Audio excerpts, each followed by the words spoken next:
submergé par les objets à emmener. On a les salons qui sont remplis, on ne peut plus circuler dans les maisons parce que ça s'amoncelle, ça s'accumule et on se demande comment on va faire tout rentrer dans la voiture. On va tout transporter de bout en bout, on va juste déposer les vêtements de seconde vie qu'on a récoltés, qu'on a collectés pour l'association Cœur de Gazelle. La voiture sera bien chargée du début à la fin quand même. Et un Tetris qui doit être efficace parce qu'il va falloir que ça rentre toute la semaine et que ça ressorte à chaque fois. Le matériel de bivouac va être rentré, sorti tous les jours, monté, démonté. Il va falloir tout arrimer, même dans l'habitacle, parce que dans les obstacles, ça saute dans tous les sens. Pendant presque 3 semaines, avec tous les transferts, c'est notre deuxième maison. Donc ça va de la maison à 16h. On va faire le petit tour du village en klaxonnant pour dire à tout le monde que ça y est, on est parti. Ah oui, on n'en peut plus, là on est dans les starting blocks, ça fait un peu plus d'1 an qu'on prépare ça. Moi, ça fait 20 ans que j'attends ce moment. Effectivement, je me suis dit, j'ai jamais conduit de 4x4, un peu d'appréhension. Et puis finalement, je suis montée devant, je l'ai conduit en allant justement à notre stage de pilotage. Et ça a été nickel. Je pense qu'on va changer un petit peu dans le désert en fonction des obstacles. Mais normalement, je ferai à 80% ici et je vais sortir, rentrer pour prendre le cap. Et effectivement, moi, je reste pas droite en fait. Je sens un peu de mal en je rester comme ça.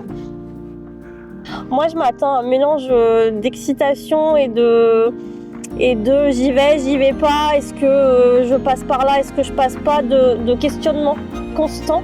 Et je m'attends à manger beaucoup de sable aussi. Ça va être de franchir les plus gros obstacles finalement, se dire crever, je pense peut-être qu'on le fera une fois et on a appris à changer une roue. Je dirais que c'est ça, ma plus grande peur, c'est peut-être un gros obstacle où là je vais dire est-ce qu'on y va pas. Nos proches, ils ont été incroyables parce qu'ils ont été mêlés à ce projet parfois à leurs dépens, mais ils nous ont soutenus dans toutes les situations. Ils nous ont soutenus du début à la fin, ce sont nos plus grands fans, nos plus grands aidants, ce sont nos premiers bénévoles et c'est juste... C'est juste magique parce que grâce à eux, finalement, on va être sur la ligne de départ. Ouais. Et finalement, si on n'avait pas notre famille, nos proches, nos sponsors aussi qui nous suivent, on ne serait pas là aujourd'hui à se dire que demain, ça y est, on prend la route, quoi. Nos sponsors, c'est un enchaînement de belles rencontres qu'on a faites et que des gens incroyables aussi qui ont cru en nous dès le début sans parfois même nous connaître. Et heureusement qu'ils étaient là, sinon on serait en effet pas sur la ligne de départ.